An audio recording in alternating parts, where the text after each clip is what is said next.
और इस बीच एक बड़ी खबर आपको बता दें, केंद्र कैबिनेट की बैठक में बड़ा फैसला लिया गया है। रेलवे कर्मचारियों को बोनस मिलेगा। अनुराग ठाकुर ने जानकारी दी है कि रेलवे कर्मचारियों को बोनस मिलेगा।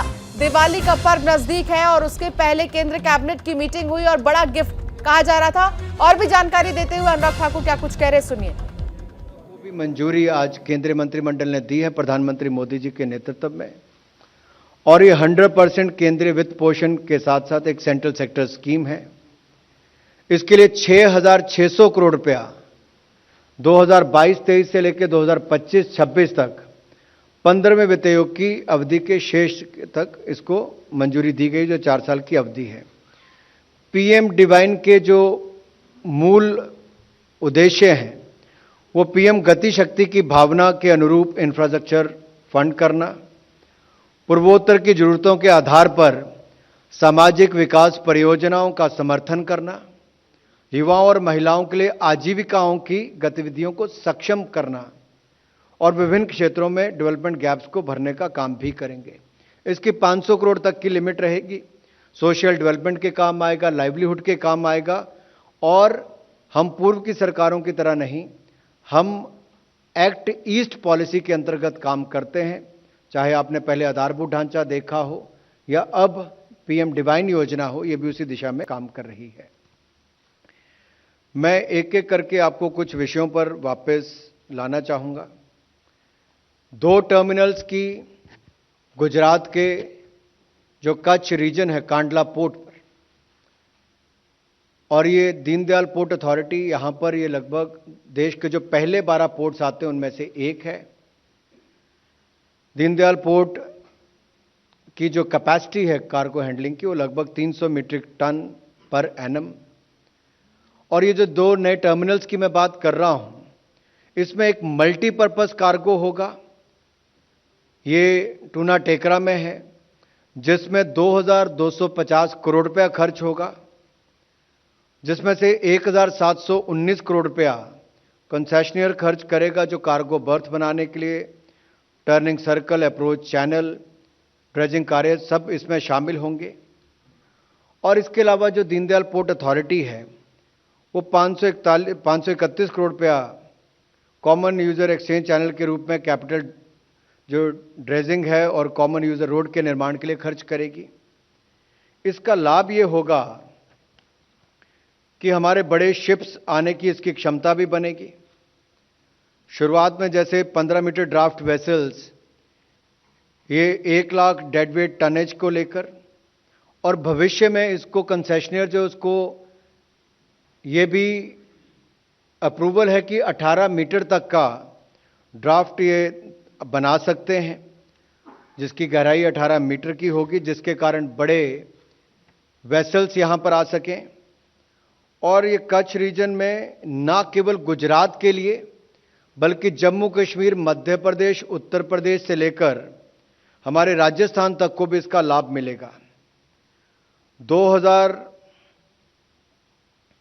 अगर इसकी आप क्षमता को देखेंगे, 2026 में इसको 2.85 million metric ton per annum का होगा और 2030 तक इसको 27.49 million metric ton per annum पे ले जाने का प्रावधान रखा गया है।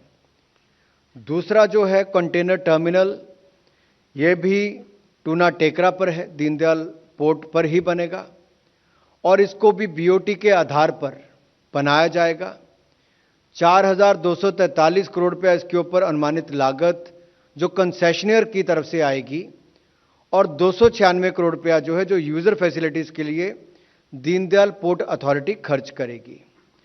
यह क्लोज कंटेनर टर्मिनल होगा जो भारत के उत्तरी भाग को जम्मू कश्मीर, राजस्थान, उत्तर प्रदेश, मध्य प्रदेश इनको भी अपनी सेवाएं देगा। इससे अर्थव्यवस्था को भी बढ़ावा मिलेगा, रोजगार के भी विभिन्न अवसर पैदा होंगे। कंसेशन का जो एग्रीमेंट है वो 30 वर्ष के लिए होगा।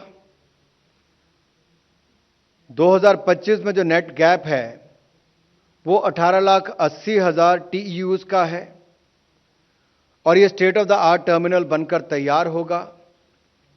अगर इसके लिए आप देखेंगे, इसके लिए इंटरनेशनल कॉम्पिटिटिव बिडिंग के माध्यम से इसका चयन होगा और कंसेशनर जो है, जो उसकी ही जिम्मेदारी होगी कि इसके डिज़ाइन को, इंजीनियरिंग को, फाइनेंसिंग को, प्रिक्योरमेंट से लेके इम्प्लीमेंटेशन तक जो प्रोजेक्ट की है वो ही उन्हीं को ही करनी है।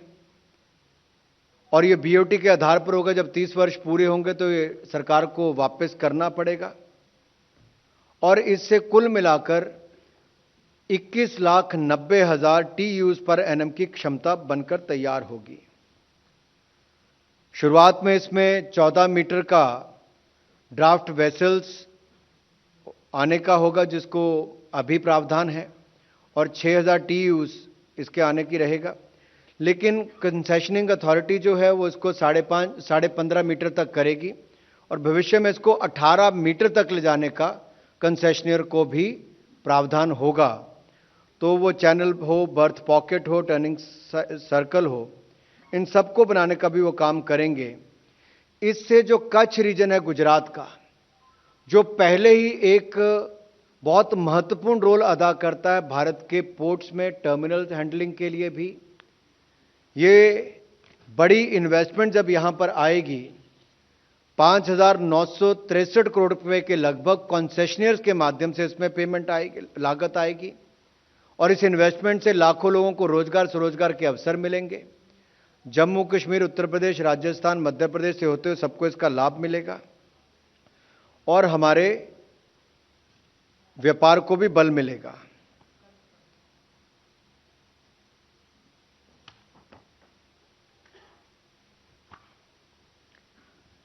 Multi state cooperative societies,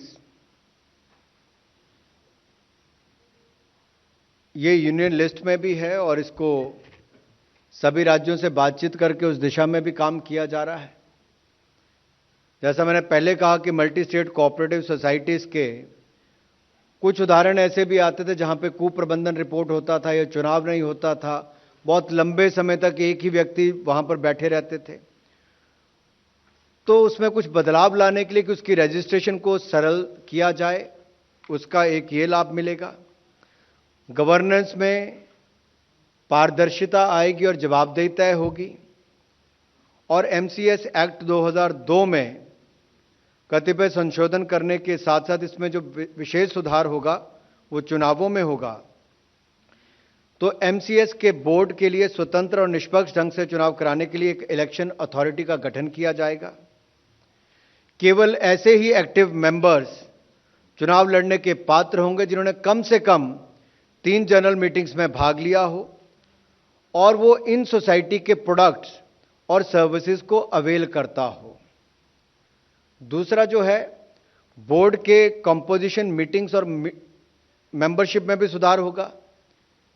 board में महिलाओं के लिए 2 सीट्स और एससी एसटी के लिए 1 सीट आरक्षित होगी। Board banking, management, finance, cooperative management क्षेत्र के 2 एक्सपर्ट्स को कोऑप्ट सदस्य के रूप में लेगा। बोर्ड मीटिंग के लिए कम से कम 1/3 मेंबर्स का कोरम अनिवार्य होगा। जहां गवर्नेंस और ट्रांसपेरेंसी की मैं बात करता हूं, तो सोसाइटी की रजिस्ट्रेशन के लिए लिक्विडिटी, एक्सपोजर आदि संबंधित फाइनेंशियल नॉर्म्स निर्धारित किए जा रहे हैं।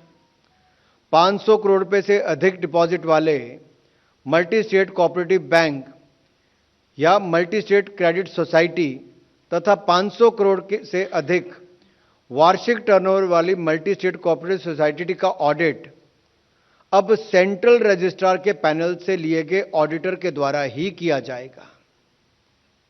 एक बड़ा कदम है ज्यादा पारदर्शिता और ऑडिट को भी सुनिश्चित करने के लिए।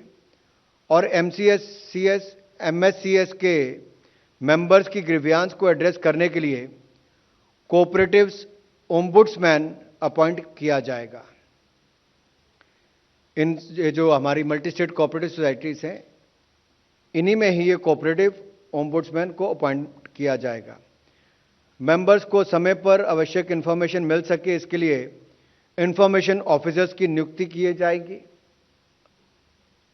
सहकारिता के क्षेत्र में धन की व्यवस्था के लिए पिछले 3 वर्षों में लगातार प्रॉफिट कमाने वाली मल्टी स्टेट कोऑपरेटिव सोसाइटीज को अपने नेट प्रॉफिट का 1% या 1 करोड़ रुपए जो भी कम हो, एक rehabilitation, reconstruction and development fund में योगदान देना होगा, जिसका उपयोग जो सिख MSCS हैं के रिवाइवल के लिए किया जाएगा।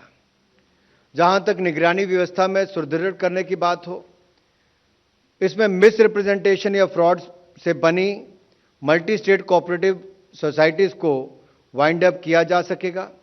जहां धोखाधड़ी अथवा पैसे का गबन हुआ हो या चुनाव संभव ना हो सके हो, वहां केंद्र सरकार बोर्ड को सस्पेंड कर सकेगी। इन सब कदमों से ईज ऑफ डूइंग बिजनेस को लाभ भी मिलेगा। जहां पर आप एप्लीकेशंस हो, यानी कि सुगमता लाने के लिए applications, returns, reports, statement of accounts आदि को ऑनलाइन फाइल करने की व्यवस्था होगी।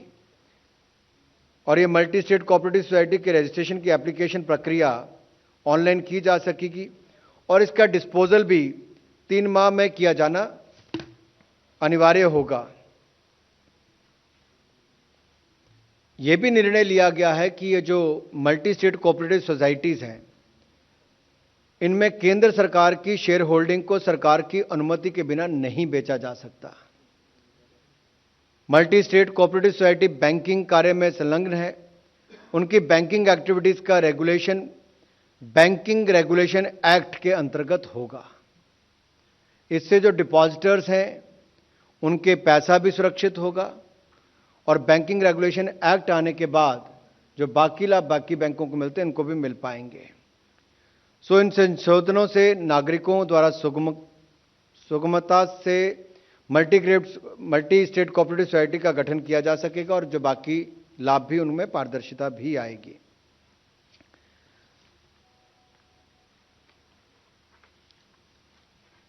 जहां तक नॉर्थ ईस्ट के लिए पीएम डिवाइन योजना की बात है, जैसा मैंने पहले कहा कि 4 वर्षों के लिए इसको लाया गया है। 2022-23 से 2025-26 तक पीएम डिवाइन को मंजूरी दी गई है। 6,600 करोड़ रुपया इसके लिए मंजूर किया गया है। विभिन्न सेक्टर्स में डेवलपमेंट गैप्स को जो है पूरा करने के लिए ये लाभदायक सिद्ध होगी। युवाओं और महिलाओं के लिए लाइवलीहुड संबंधी योजनाओं को इंप्लीमेंट कर सकेगी और इंफ्रास्ट्रक्चर प्रोजेक्ट्स में पीएम गति शक्ति के कॉन्सेप्ट के अनुसार ही और कन्वर्जेंस पर आधारित होंगे और नॉर्थ ईस्टर्न रीजन में विकास भी हो, युवाओं और महिलाओं के लिए रोजगार स्वरोजगार के अवसर भी उत्पन्न हो, उसमें भी फायदा मिलेगा और ये 100% सेंट्रली फंडेड स्कीम होगी। धन्यवाद। 63.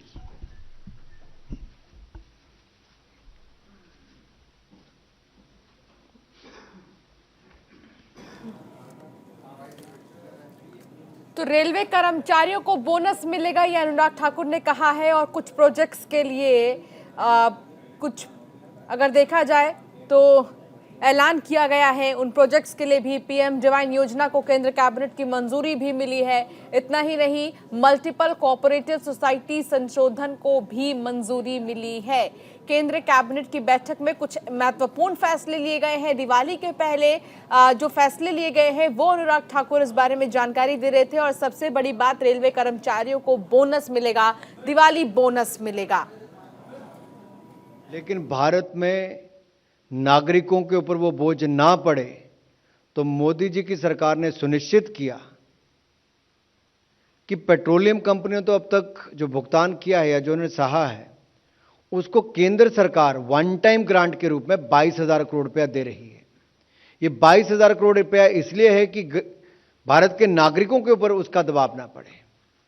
लेकिन आपकी पब्लिक सेक्टर अंडरटेकिंग जो ऑयल मार्केटिंग कंपनीज हैं, वो भी अपनी जेब से खर्च ना करें, तो भारत सरकार ने इसलिए वन टाइम ग्रांट उसके लिए दी है। अगर दुनिया भर के मुकाबले देखूं तो शायद इससे 4 गुना ज्यादा होगा। यानी कि सीधा तौर पे अगर दुनिया के दामों से मुकाबला किया जाता तो 88,000 करोड़ से ज्यादा का बोझ पड़ चुका होता। तो कहीं ना कहीं हमने यहां पर दाम को भी नियंत्रण में रखा और आम जनमानस पर भी इसका बोझ नहीं पड़ने दिया। Public sector undertaking oil marketing companies बची रहे तो उनको वन टाइम ग्रांट दी है। और जहां तक पेट्रोलियम डीजल की बात है, पूर्व में भी भारत सरकार ने केंद्रीय करों में भी कटौती की और जहां जहां एनडीए और भाजपा शासित राज्य थे वहां पर राज्य की सरकारों ने भी उसको कम किया था, ताकि जनता पर बढ़े हुए दुनिया भर के जो दाम बढ़े उसका प्रभाव ना पड़े। आप तो जानते हैं कि क्रूड ऑयल